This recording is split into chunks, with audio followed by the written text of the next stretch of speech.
Bonjour à tous et bienvenue au 10e tour des championnats du monde rapide FIDE 2022 et à la partie qui oppose Anish Giri, le GM indien et la star des réseaux sociaux, au bad boy des échecs mondiaux Daniel Dubov, le GM russe qui joue sous les couleurs de la FIDE du fait des sanctions internationales prononcées contre la Russie et ses athlètes.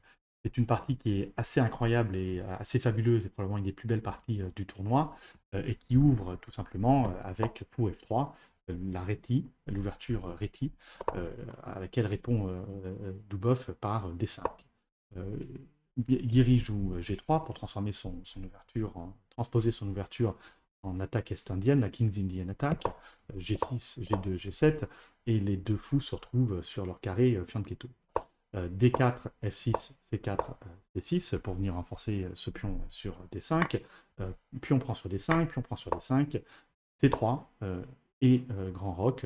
Et encore une fois, c'est une ouverture qui est très connue et tout ce que jouent les deux joueurs ont été joués des centaines de fois par le passé. Ici, Guiri va mettre son cavalier sur le 5, qui est une position très, très, très, très forte, très, très puissante pour ce cavalier. Et ce cavalier va être particulièrement bien défendu par ce pion sur D4 qui semble assez difficile à déloger.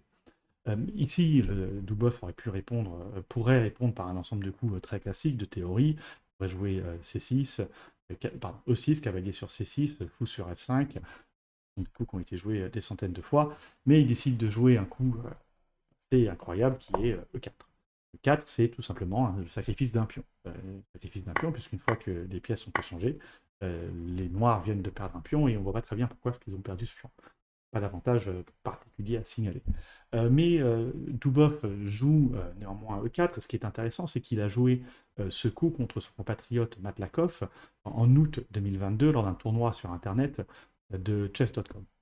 Donc il avait cette idée depuis cet été, et il a gagné la partie qu'il a jouée cet été contre Matakov. Donc non seulement il avait cette idée, c'était une idée qu'il avait exécutée, en plus c'était une idée qu'il avait exécutée bien. Et il décide donc de se servir de cette idée contre son adversaire du jour, Anish Giri. Anish Giri est un peu obligé de mordre à l'hameçon, on va dire. Le meilleur moyen de prouver que, que ce qu'il propose est faux, ben, c'est de jouer. Hein. Il prend donc sur D4, pion prend sur D4, fou prend sur E4. Euh, et non content d'avoir sacrifié un pion, Dubov va donc sacrifier un deuxième pion. Euh, c'est d'une certaine manière un sacrifice, encore une fois, puisqu'une fois qu'on a échangé toutes les pièces, les noirs ont perdu un pion et on ne voit pas très bien pourquoi. La raison, d'une certaine manière, que ce n'est pas tout à fait un sacrifice, c'est que ici, la reine noire et le fou noir vont attaquer ce pion, qui n'est défendu plus que par la reine blanche, qui fait qu'à terme, vous voir immédiatement, ce pion va tomber. Donc les blancs ne peuvent pas se permettre réalistiquement de récupérer immédiatement ce pion. Euh, Après, pion prend sur D6, Guiri va donc jouer fou sur E3 pour venir défendre son pion sur D4. Et Dubov va jouer H3, qui est un coup spectaculaire déjà, c'est un coup qui va venir empêcher les blancs de roquer. En plus, ce fou sur H3 va être presque impossible à déloger, complètement, enfin quasiment impossible à déloger, ce qui veut dire que dans un futur immédiat, voire un futur assez lointain, le roi noir va être coincé au milieu du plateau, à moins de bien vouloir roquer côté là. C'est donc la raison pour laquelle ce pion a été sacrifié, c'est pour permettre à ce fou de s'échapper et de venir s'implanter sur cette case H3. D'une certaine manière, Guiri répond en disant moi, ton fou, je m'en fous un peu, en jouant F3. Et l'idée qu'il a dans la tête, c'est évidemment de mettre son roi sur F2 et ensuite de déplacer sa tour et de roquer manuellement, artificiellement. Ce que Guiri, d'une certaine manière, dit en jouant F3, c'est qu'il a perdu un tempo, certes, en ne pouvant pas roquer, mais il a gagné un pion et ça lui semble parfaitement favorable. Le russe va donc jouer tour B8 pour mettre de la pression sur ce pion B2 et Guiri va défendre avec B3. Le russe améliore sa position avec tour B4 qui va mettre une pression encore supplémentaire sur ce pauvre pion D4 et ne pouvant pas le défendre davantage, Guiri décide tout simplement de roquer d'une certaine manière en jouant roi F2. Mais c'est là que les choses se compliquent pour l'Indien, et Dubov décide de jouer un coup particulièrement agressif et joue F5. donc venir menacer ce fou sur E4, le prix payé est que son roi maintenant se retrouve particulièrement exposé à tout type de menaces, mais le fou blanc n'a pas beaucoup de cases sur lesquelles il peut reculer. S'il décide de reculer sur D3, ben, il déconnecte ce fou de sa reine, il rend encore plus vulnérable. S'il recule son fou sur C2, son fou attaque une diagonale qui ne sert à rien, il ne va jamais pouvoir capturer ce pion. Et s'il le met sur B1, non seulement il attaque une diagonale qui ne sert à rien, mais en plus il déconnecte la reine de son fou, de sa tour, et à terme il déconnecte les deux tours, ce qui fait que il n'a pas d'autre choix que d'avancer, et ça tombe bien, il a un pion sous les yeux qu'il a envie de capturer, et le pion sur C6. Dubov répond et insiste en jouant F4, et c'était son plan depuis le départ, peu importe ce qu'allait jouer Guiri, il allait jouer F4, et il met une pression assez significative sur ce fou sur E4. Évidemment, les blancs ne peuvent pas capturer avec leur fou, puisque c'est immédiatement la réponse immédiate par les noirs, et fou qui prend sur D4 avec échec, et une fois que le roi a bougé, la tour sur A1 tombe, et fondamentalement, à ce niveau, la partie est terminée. Ce qui fait que les blancs n'ont pas d'autre choix que de prendre sur F4 avec le pion G. Et là, Dubov insiste et joue sur E5 et déclare d'une certaine manière que non seulement ces pions, il s'en fout, puisque ce pion, il ne va pas le récupérer, mais il déclare surtout que ces pions, c'était surtout des obstacles qui étaient posés devant ces pièces pour empêcher leur développement. Il décide donc de s'en débarrasser. Et à terme, ce que Dubov a en tête, c'est de caser sa dame sur H4 pour venir menacer et menacer ce roi et éventuellement le mettre en échec et mat. Les blancs n'ont pas d'autre choix, ils doivent récupérer. En réalité, qu'ils prennent par le pion F ou D, ça ne change pas grand-chose, et donc Guiri prend par le pion D avec D prend E5. Dubov met à exécution son plan, Dame H4 échec et G1. Et en regardant cette position, on a l'impression quand même que la menace et l'attaque de Dubov s'essouffle un peu, puisque toutes les cases utiles qui se trouvent devant le roi, que pourrait utiliser la dame pour le mettre en échec, sont couvertes par des pions. Et on voit difficilement comment ce qu'il va faire pour continuer son attaque. Mais Dubov a une petite idée en tête et a un coup simplement compliqué qu'il va exécuter. Je vous laisse donc quelques instants pour chercher ce coup. Vous pouvez mettre la vidéo sur pause et voir si vous arrivez à trouver comment poursuivre l'attaque par les noirs.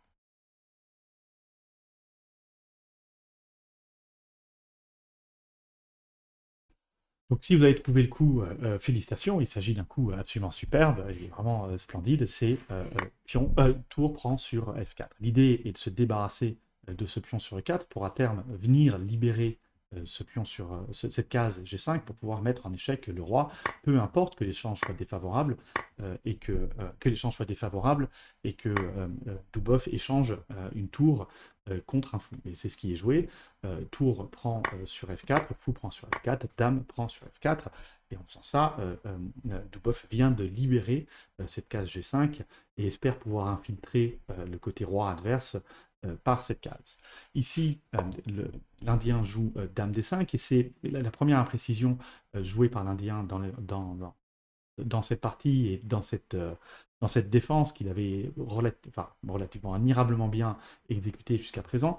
Et un coup comme Dame C1 aurait été préférable, puisque justement Dame C1 venait contrôler cette case G5 et venait aussi défendre le fou sur C6, ce qui fait que tout projet de venir prendre sur E5 et ensuite mettre le roi en échec sur C5 et de récupérer le fou échouait. Et aussi, tout projet de venir mettre le roi en échec sur G5 ne pouvait pas avoir lieu, puisque la dame sur C1 aurait défendu aussi bien le fou que cette case. Mais c'est plus facile pour nous de le dire avec du recul, puisque là, Guiri a passé énormément de temps à réfléchir à ces différents coups. Il n'y a plus qu'1 minute 20 sur l'horloge, donc on ne peut pas se permettre de passer trop de temps sur chaque coup.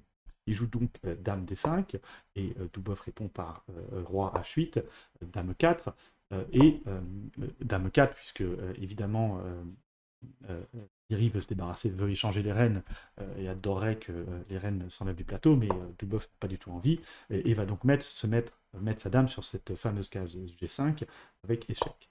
Roi F2, tour F4 pour venir menacer davantage la dame dame G5 et dame H4. Et déjà, là, les affaires se compliquent pour Guéry, puisque il a deux choix, soit il part sur E3, soit il part sur G1, mais s'il part sur G1, c'est échec et mat et la partie est terminée. La partie est terminée avec un magnifique tour sur H6, et peu importe ce que jouent les blancs, c'est échec et mat. Imaginons qu'ils jouent E6 et qu'ils décident de pousser leur pion dans l'espoir d'en faire une dame.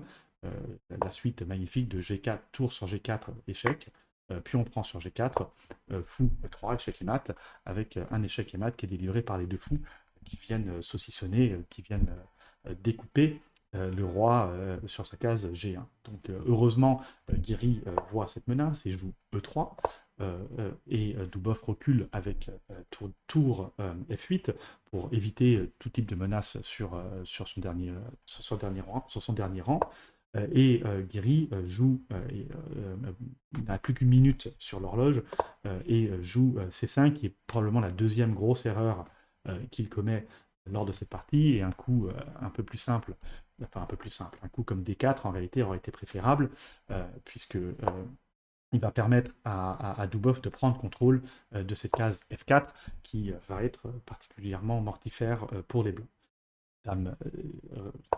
Dubov répond donc à dame C5 par dame F4, échec, roi F2, Dubov répète, dame H4, roi E3, et ici Dubov trouve dame G5, et là encore, le roi est en grande difficulté, puisqu'il y a plusieurs cases, mais si jamais il décide de partir sur F2, la partie est quasiment finie, avec dame G2 échec, roi E3, H6 échec, roi E3, roi D3, pardon, fou F5 échec, fou E4 qui vient bloquer, tour D8 échec, roi C3 et tour C8, et il y a un alignement de la reine avec le roi par la tour, et la tour est défendue par le fou, ce qui fait que les blancs n'ont rien d'autre, bien mieux à faire que venir perdre leur dame pour prendre la tour adverse, et la partie est terminée.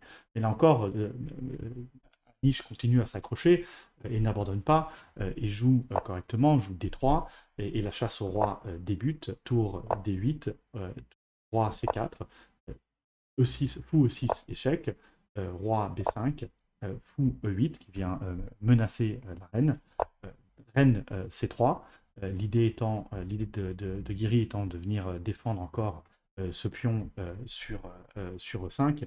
Et là encore, c'est un coup en réalité qu'il ne pouvait pas trop se permettre, puisque après tour B8, Dubov va trouver le dame E8 qui est un coup, encore une fois, assez spectaculaire. Il menace un échec et mat avec un échec et mat en 1 avec dame A3, que l'Indien repère avec A3, ce qui permet à sa tour de venir défendre, et c'est la seule chose que va faire cette tour de la partie, qui n'aura pas bougé de toute la partie, mais va permettre à la tour de venir défendre A3, et là Dubov trouve la fin de partie absolument spectaculaire. Ce coup, fou prend sur B3 échec, qui ne peut être répondu que par dame prend sur B3, tour prend sur B3, roi prend sur B3, dame E6 échec.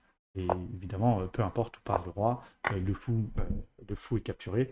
Et ici, la partie est beaucoup trop défavorable pour Guéry, qui a deux tours contre une reine et un fou, ce qui est l'équivalent d'une défaite, et Guéry abandonne après cet échec. Donc encore une fois, la partie est terminée. Dubov vient de signer une partie qui est absolument magnifique, avec un ensemble de sacrifices absolument superbes. J'espère que cette partie vous a plu. Je pense que c'est vraiment une des parties les plus belles de ce tournoi, et vraiment qui est dans un style parfaitement dubovien, et qui est vraiment propre à ce joueur qui est assez incroyable, qui est capable parfois du meilleur comme le pire, mais aujourd'hui qui a été capable du meilleur. Comme